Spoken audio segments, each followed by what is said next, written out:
Remue ménage. Remue ménage.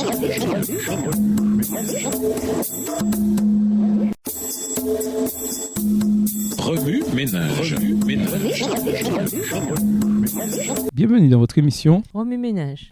Sont de jeudi, le seul temps qui nous est accordé. Le grand jugement a lieu et ce, depuis un certain temps. Maintenant, le Seigneur dit, mesurez le temple et ses adorateurs. Souvenez-vous que lorsque vous vous promenez dans les rues pour vaquer à vos occupations, Dieu vous mesure. Lorsque vous vous occupez de vos tâches ménagères, lorsque vous engagez la conversation, Dieu vous mesure. Souvenez-vous que vos paroles et vos actes sont daguerréotypés, c'est-à-dire photographiés, dans les livres du ciel, comme le visage est reproduit par l'artiste sur la plaque polie. Extrait du livre Ellen G. White Comments, Seventh-day Adventist Bible Commentary. Commentaire d'Ellen White, commentaire biblique adventiste, volume 7, page 972. La vie de tous ceux qui ont cru en Jésus est examinée devant Dieu dans l'ordre où ils sont inscrits. Commençant par les premiers habitants de la terre, notre avocat présente les cas des croyants de chaque génération successive et termine par ceux des vivants. Chaque nom est mentionné, chaque cas est pesé avec le plus grand soin. Des noms sont acceptés, d'autres sont rejetés. Quand un dossier indique des péchés non confessés et non pardonnés, le nom est rayé du livre de vie et l'inscription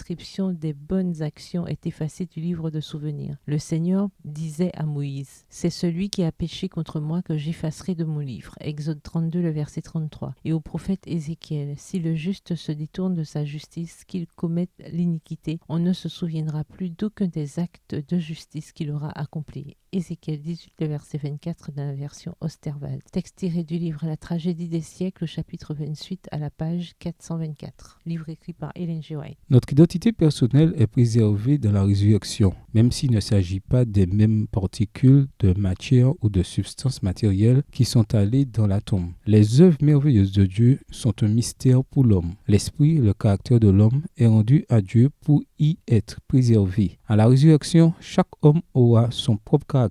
Dieu, en son temps, ressuscitera les morts, leur ordonnera le souffle de vie et fera revivre les ossements desséchés. Nous ressusciterons avec la même apparence, mais nous serons libérés de toute maladie et de tout défaut. Ce sera une vie nouvelle. Les personnes présenteront les mêmes traits particuliers, de sorte que les amis se reconnaîtront. Il n'y a aucune loi de Dieu dans la nature qui montre que Dieu redonne les mêmes particules identiques de matière qui composaient le corps avant la mort. Dieu donnera aux morts juste un corps qui lui plaira. Paul illustre ce sujet par le grain de blé semé dans le champ. Le grain semé se décompose, mais il en sort un nouveau. La substance naturelle du grain qui se décompose n'est jamais relevée comme avant. Dieu lui donne un corps comme il lui plaît. Une matière beaucoup plus fine composera le corps humain, car il s'agit d'une nouvelle création, d'une nouvelle naissance. Cerné corps animal, il ressuscite corps spirituel. Texte tiré du livre Maranatha, livre écrit par Ellen G. White, à la page 301. Remue ménage, suite à l'étude de Daniel 7 et d'Apocalypse 20, les versets 11 à 15. En quoi ces deux passages s'appliquent-ils dans votre vie? Quelles sont les applications pratiques que vous devez faire à la maison, à l'école, au travail et à l'église?